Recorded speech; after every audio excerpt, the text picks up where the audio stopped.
My name is Dr. Elias Hawthorne. For 43 years, I walked the corridors of the Mayo Clinic, then later consulted for universities across continents, chasing the same question. Why do some people arrive at 80, 90, even 100, with clear minds, strong bodies, and quiet joy, while others fade decades earlier? I hold a PhD in epidemiology with a focus on aging. I have authored more than 170 peer-reviewed papers on mortality, healthy aging, and the epidemiology of centenarians. I have spent time in every recognized blue zone: Okinawa, Sardinia, Ikaria, Nicoya, Loma Linda, and dozens of lesser-known pockets of exceptional longevity, from the mountains of Georgia to remote villages in Japan and Italy. I can tell you with the certainty that only decades of data and direct observation can bring. Almost everything popular culture, magazines, and supplement advertisements have told you about living longer is either incomplete, exaggerated, or simply wrong. Cholesterol? It matters, but it is not destiny. Blood pressure? Important, yet not the oracle many believe. Genetics? They load the gun. But lifestyle pulls the trigger far more often than we admit. I'm sharing these 10 truths because I have buried too many people I loved. Brilliant researchers who knew the data, yet ignored it in their own lives. Friends who chased fad diets while neglecting the deeper architecture of a long life. Colleagues who measured telomeres in the lab but let their own relationships wither. I don't want you to repeat those quiet tragedies, so let me tell you the real reasons grounded in longitudinal studies, meta-analyses, and the lived experience of people who outlived their birth cohorts. 1. The people you hold close, the foundation. The Harvard study of adult development began in 1938. It has now tracked the same individuals, and later their children, for over 85 years. It is the longest continuous study of human life ever conducted. After analyzing tens of thousands of hours of interviews, medical records, blood work, brain scans, and questionnaires, the researchers reached a startling conclusion. The single most powerful predictor of who was healthy and happy at 80 was not cholesterol, not exercise volume, not even genetic markers. It was the quality of their close relationships at age 50. People who felt securely loved and connected at midlife had sharper cognition, lower rates of chronic disease, and longer lives. Those who reported warm, supportive relationships were healthier at 80 than those with perfect biomarkers but shallow connections. Social isolation is lethal. Meta-analyses equate chronic loneliness to smoking 15 cigarettes daily. It surpasses obesity and sedentary behavior as a mortality risk. Loneliness inflames the body. It elevates interleukin-6, C-reactive protein, and cortisol. It suppresses natural killer cell activity. It accelerates cognitive decline, 50% higher dementia risk, cardiovascular events, 29% higher heart disease, 32% higher stroke. When my wife Clara passed after 58 years of marriage, the literature I had taught for decades became painfully real. Grief carved a hollow space inside me. My gait slowed. Food lost flavor. I withdrew. Within months, I could feel my own biology turning against me. Higher resting heart rate, poorer sleep, creeping inflammation. Then I did what the data demanded. I acted against every instinct. I joined a Tuesday morning walking group of retirees. I scheduled breakfast with old friends every Thursday. I called my grandchildren more often, even when the conversation felt awkward. I volunteered to read to children at the local library. It was effortful, sometimes mechanical at first. But biology responds to behavior. Within 18 months, my inflammatory markers dropped, my gait steadied, and a quiet vitality returned. If you remember only one thing from these words, invest in relationships now. Not likes, not followers. Real, messy, imperfect human connection. Call someone you've been meaning to reach. Forgive. Show up. The warmth you build at 50 becomes the medicine you draw on at 80. 2. A reason to rise. Purpose. Ikigai. In Okinawa, they call it ikigai, a reason for being.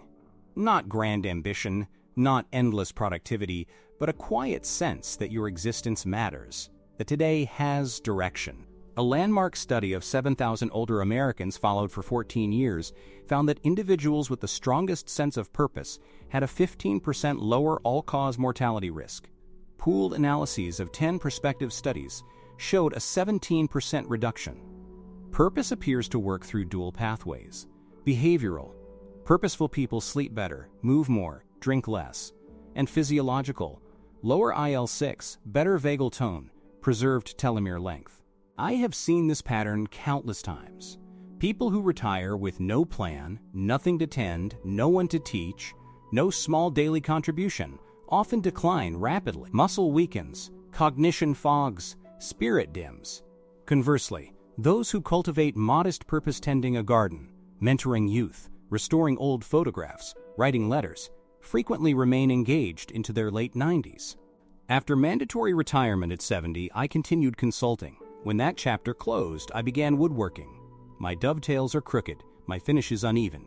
Yet every morning I walk to the small shop behind my house, select a piece of cherry or walnut, and lose myself in measuring, cutting, sanding.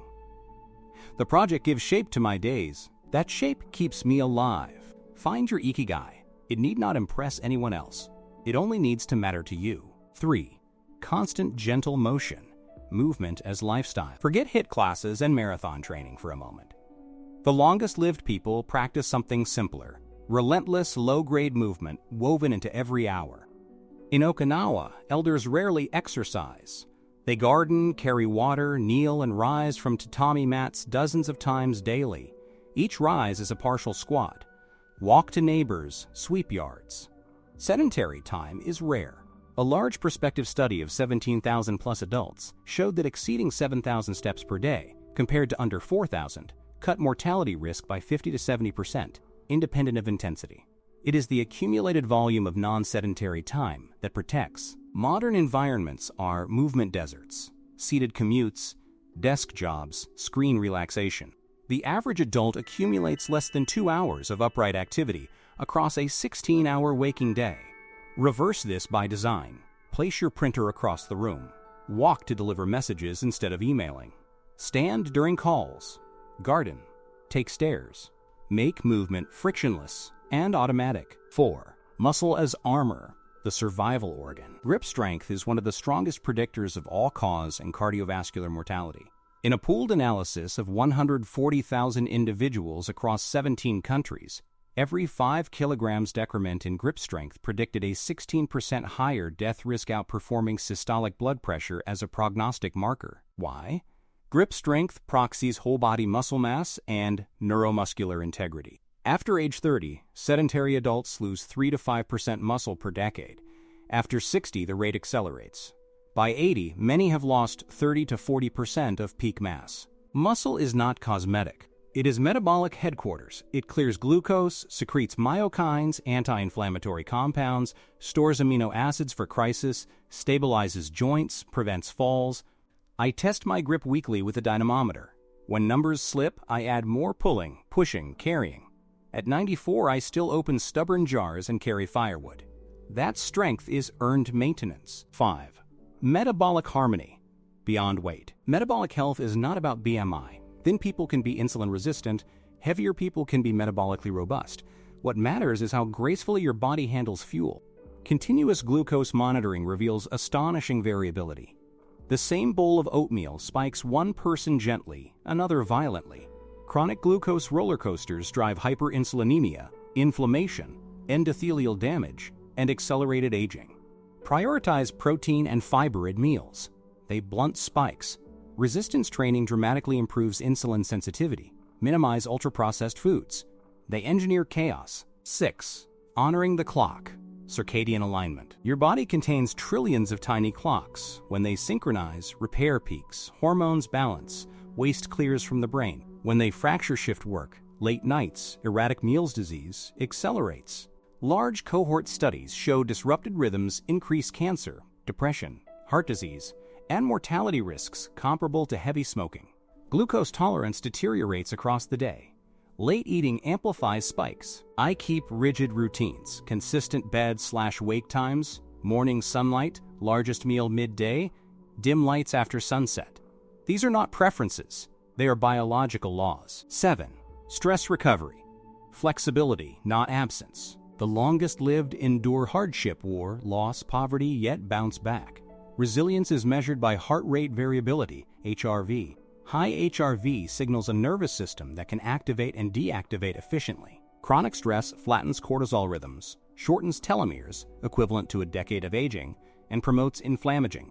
Recovery practices, extended exhalation breathing, cold exposure, exercise, meaningful rituals, restore balance. My rituals after Clara's death. Dawn walks, shared meals, evening poetry. They are my nervous system's signal that safety has returned. 8. Taming inflammaging, the silent thief. Inflammaging is chronic, low-grade inflammation that erodes tissue over decades.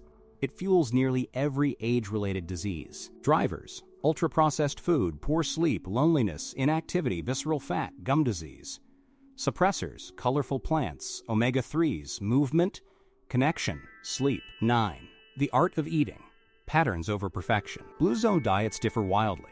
Some include pork, some fish, some mostly plants. Common threads: meals are social, eaten slowly, stopped at 80% full.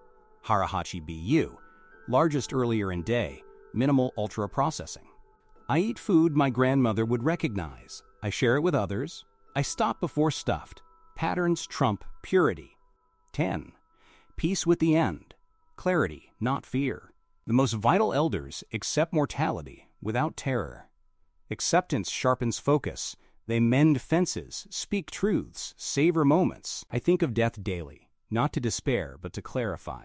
Today I will walk, call my daughter, shape wood, eat real food, read, rest. That is enough. None of this is exotic. No pills, no hacks. Just consistent devotion to fundamentals. Love deeply, live purposefully, move naturally, preserve strength, balance fuel, honor rhythms, recover swiftly, quiet inflammation, eat humanely, embrace finitude. I have studied millions of lives. The longest are built on simple, repeated choices. Show up for them. They are all you truly have. Thank you for listening to an old man still trying to pay forward what he has learned. May something here help you live longer and more fully than you otherwise would have.